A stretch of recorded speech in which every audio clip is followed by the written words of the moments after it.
স্বামী বিবেকানন্দের কিছু মূল্যবান বাণী আজ আমি আপনাদের সামনে তুলে ধরার চেষ্টা করছি। স্বামীজি বলেছেন, নীরবতা মানে শক্তি, কথা মানে শক্তি ক্ষয়। যত কম কথা বলবে তত মন শান্ত হবে। অতিরিক্ত কথা মানুষকে দুর্বল করে, আর নীরবতা তাকে মহা শক্তিশালী করে তোলে। তিনি বলেছেন, যে নিজের জিহ্বাকে নিয়ন্ত্রণ করতে শিখেছে সেই আসল আত্মসংযমী।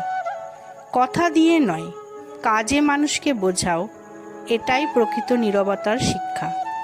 চুপ থেকে তুমি অনেক সমস্যার সমাধান করতে পারবে, যা কথাই সম্ভব নয়। তিনি আরও বলেন, শক্তিমানরা প্রয়োজন ছাড়া কথা বলে না, তাদের নীরবতায় তাদের মহত্ব। নীরবতার ভিতরে মানুষ সত্যকে উপলব্ধি করে, ঈশ্বরকে অনুভব করে। বেশি বলার অভ্যাস মনকে অস্থির করে তোলে, নীরবতা তাকে শান্ত করে। আমার ভিডিওটি আপনাদের ভালো লাগলে অবশ্যই একটি কমেন্ট করে জানাবেন, আর আমার চ্যানেলটিকে সাবস্ক্রাইব করবেন। ধন্যবাদ।